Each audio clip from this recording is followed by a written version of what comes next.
দেশি এই ফল আগে শুধু দোকানে বা বিদেশি প্যাকেটে দেখা যেত, সেই ফলই এখন চাষ হচ্ছে নরসিংদীর মাটিতে। আর এটি সম্ভব করেছেন মনোহরদীর দীঘাকান্দি গ্রামের মোখলেসুর রহমান। তার জীবনে একসময় ছিল শুধু চাকরির খোঁজ আর হতাশা, অনেক চেষ্টা করেও মেলেনি কোনো চাকরির খবর। সেই কঠিন সময়ে একদিন ইউটিউবে ড্রাগন ফল চাষের ভিডিও দেখেন তিনি, আর সেখান থেকেই জীবনের নতুন পথের শুরু।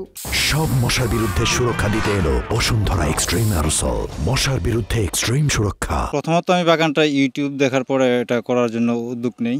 তো আজ আমার বাগানের বয়স হচ্ছে 6 বছর। প্রথম বছর থেকেই আমি ফল হারভেস্ট করতেছি। প্রথমে মাত্র 10% জমি লিজ নিয়ে শুরু করেন তার চাষ।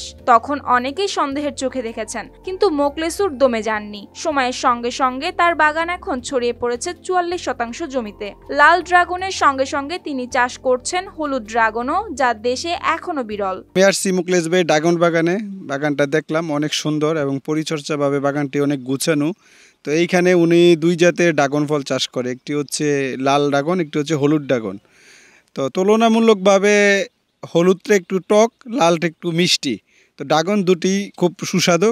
স্থানীয়রা বলছেন এই রঙিন বাগান এখন এলাকার কৌতূহলের কেন্দ্রবিন্দু। কেউ ফল কিনতে, কেউ ছবি তুলতে, কেউ বা শুধু দেখতেই ছুটে আসছেন। তো দূর দূরান্ত থেকেও অনেক মানুষ আসে, আমরা দেখি, কারণ আমরা এলাকার তো অনেকখান থেকে আসে, দেখি আসে বাগানের মধ্যে ফল খায়, আবার ফল নেওয়াও যায়, অনেক ভালো ফল। প্রতি মৌসুমে মোখলেসুর তুলছেন 8 থেকে 10 টন টক মিষ্টি ড্রাগন ফল। ঢাকা সহ দেশের নানা প্রান্তে বিক্রি হচ্ছে এই ফল। আয় হচ্ছে 6 থেকে 7 লাখ টাকা পর্যন্ত। আশা করি যেহেতু ফলন হলে কি, যেহেতু শুধু ফলের দাম সস্তা, 5-7 লাখ টাকা বিক্রি করতে পারবো।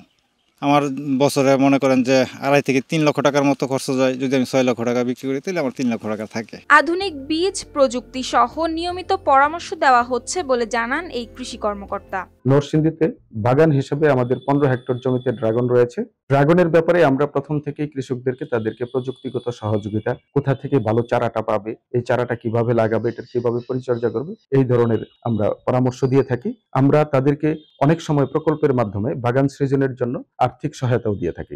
মোখলেসুরের এই ড্রাগন ফল বাগান এখন শুধু তার একার সাফল্যের গল্প নয়, আশেপাশের অনেকেই নতুন করে স্বপ্ন দেখছেন, আবার অনেকেই পরামর্শ নিচ্ছেন কিভাবে শুরু করা যায়। News desk, RTV।